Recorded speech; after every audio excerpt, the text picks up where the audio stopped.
Okay, the Sand Creek Massacre. November 29th, 1864 was the Sand Creek Massacre in Sand Creek, southeastern Colorado, lasting 6 to 8 hours. Not 6 to 7, 6 to 8.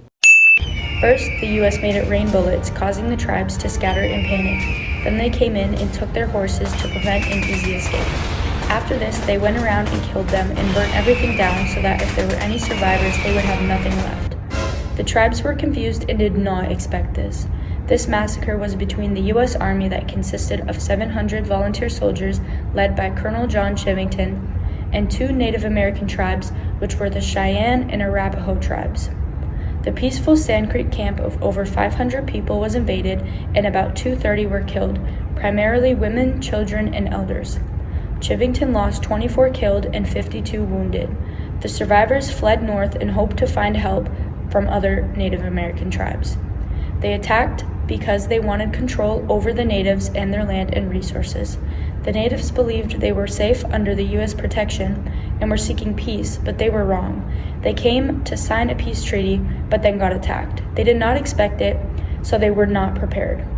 This massacre intensified the Colorado War. Boarding schools. During the late 1860s to the 1870s, forced assimilation was imposed on Native Americans, moving them into boarding schools. This was mainly due to the government implementing the peace policy in 1869, with its goals to create peace, civilize, move tribes to reservations, teach Christianity, and remove children to boarding schools. In 1879, boarding schools began to open, with the first being Carlisle Indian Industrial School in Pennsylvania, opened by Army officer Richard Henry Pratt. This first school caused more boarding schools to open, commonly using the phrase "kill the Indian in him and save the man." These schools were intended to change the native culture.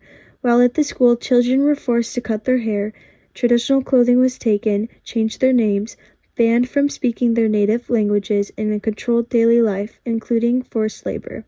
If any of these rules were broken, they would often receive harsh punishments such as beatings, solitary confinement, starvation, and sexual and emotional abuse. Although the Indian Child Welfare Act was passed in 1978, the last boarding school didn't close till 1997, and ongoing trauma through generations have resulted from the boarding schools. Native Americans, Alaska Native, and Native Hawaiian children. Although it was the children that were the victims, the families of the children were also affected, leading to trauma within the tribe for decades.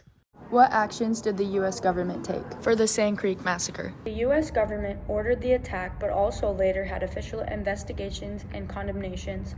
For example, the condemnation of Chivington led to his resignation. He faced no criminal charges. What actions did the U.S. government take for boarding schools? The U.S. government funded the boarding schools, forcibly removing Native children from their homes, confined them, stripped them from their culture, enforced rules, and failed to help with the children's health problems. Short-term impacts for the Sand Creek Massacre. A cycle of revenge and violence, loss of leadership, and damage of the tribe's land and people. Short-term impacts from the boarding schools. Spread of disease, feelings of loneliness, religious practices replaced with Christianity, both physical and emotional abuse, and starvation. Long-term impacts for the Sand Creek Massacre. They lost trust in the U.S., they had trauma, and had less of their people, land, and resources. The long-term impacts from the boarding schools. Ongoing trauma, major loss of culture, loss of language, loss of identity, and dealing with the grief. I think the Sand Creek Massacre is considered a genocide. And here's why.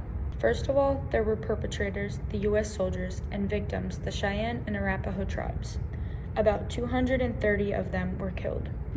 There was serious bodily and mental harm. For example, the U.S. soldiers surprise attacked the tribes with firearms, and after they mutilated the bodies, the survivors faced trauma. The U.S. wanted to wipe out the natives and take their land. Overall, I would consider the Sand Creek Massacre as a genocide. Are boarding schools considered a genocide? I think it's more so a part of genocide rather than specifically being its own genocide, mainly due to the biggest criteria, the intent to kill. In my opinion, that is the main goal, which they weren't really trying to do. They were targeting children to eliminate cultural identity, not preventing births or focusing on the adults. Although they said it wasn't their intention, I do think a lot of the people within the boarding school had the goal to kill instead of save.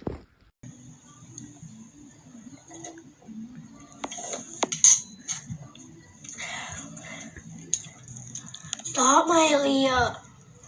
Stop. Stop. Are you done?